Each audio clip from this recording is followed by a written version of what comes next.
Vanna is sitting in her room, typing her latest blog post.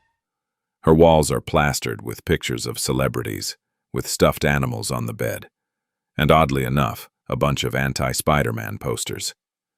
She tries to block out the noise of her parents yelling downstairs. She writes, Today, I ranted that creepy new costume guy, Spider-Man, the one the Bugle has been writing about. What a total weirdo.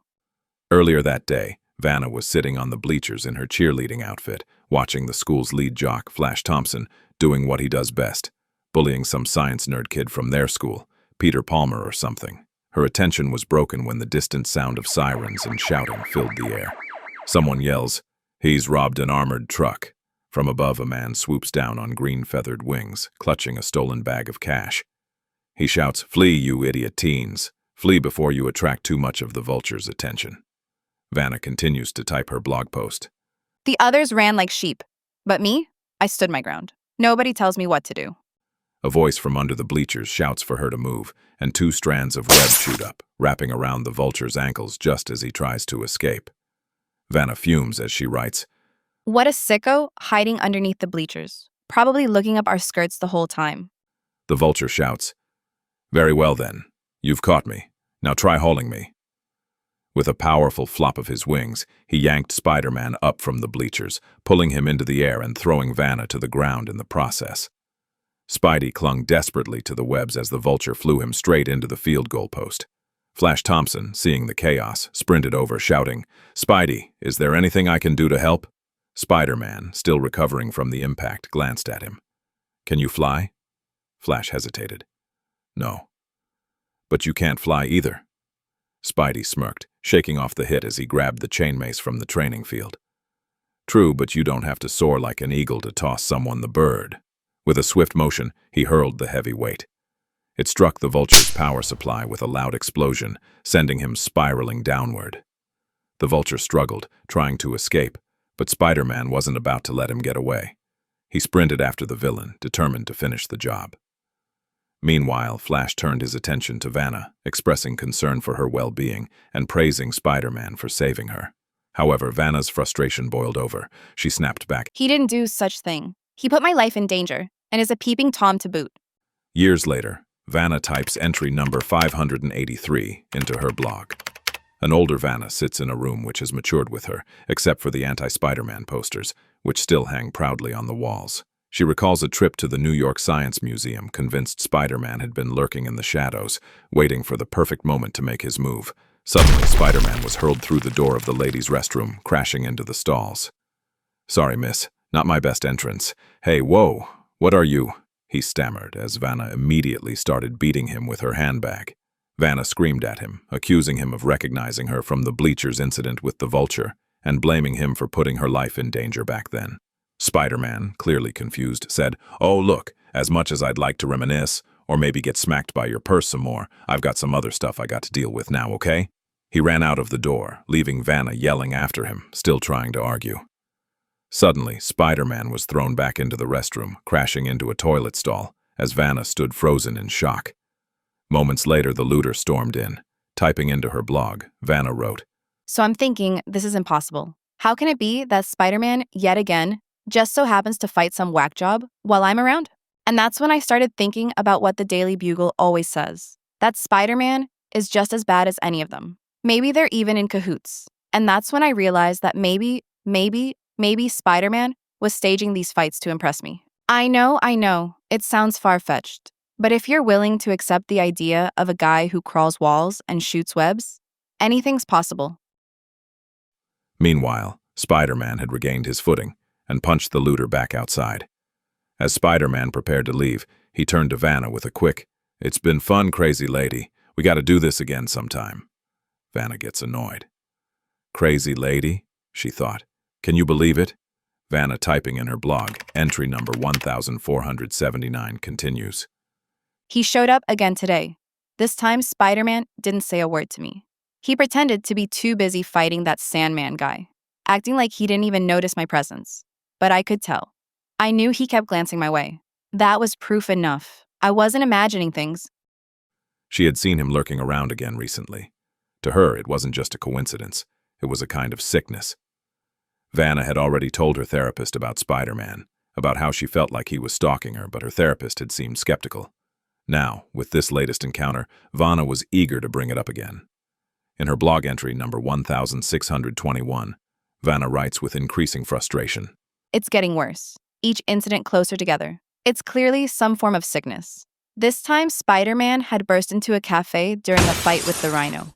Spider-Man simply can't keep away from me. All his super villain pals are working with him, just so he can keep trying to impress me. She had tried to go to the police, hoping to do something, but the response was cold. Without real proof, there was nothing they could do. Even her therapist had been no help, brushing off her concerns as illusion. She had no choice but to dump her blog. Vanna had finally decided what she needed to do. She went to court and requested a restraining order against Spider-Man. The judge looked up from his papers in surprise. A restraining order against Spider-Man? Vanna calmly confirmed it. Yes, Your Honor. I'm requesting he be instructed to stay 1,000 feet away. The judge questioned her further, asking if Spider-Man had been harassing her, to which she replied, Ever since my senior year of high school, yes. The judge also noted that she was an attorney, to which she explained that she couldn't afford one since she worked in cosmetics. The judge observed that Spider-Man wasn't present to contest the order, and Vanna responded, that's his choice. He's been keeping tabs on me, so he must know I had this planned. She also mentioned that Spider-Man didn't have an address where a subpoena could be served. Despite the judge's skepticism about her reasoning, Vanna insisted that a restraining order was her best shot at peace of mind. The judge reviewed the papers and noted that Spider-Man had risked his life to save innocents, including her, over the years. He remarked that the infrequency of these incidents and the lack of physical contact or spoken advances made her claims questionable at best. Still, the judge recalled a case where someone had sued the planet Mars, claiming Martians were tampering with his brainwaves. The judge had issued an injunction, giving the man a sense of security. In a similar spirit, the judge decided to grant Vanna's restraining order, though he reduced the distance. Instead of 1,000, I don't need you running in here for relief if Spider-Man happens to swing past 10 stories up. He added that Spider-Man posed about as much of a threat to her as Martians grief-filled. Vanna thanked him, but the judge ended with a piece of advice. Just as an aside, young lady, you may want to consider getting professional help. Vanna, unfazed, responded, With respect, Your Honor, I just did. After Vanna's blog post, after taking action against Spider-Man, her moment of peace was short-lived.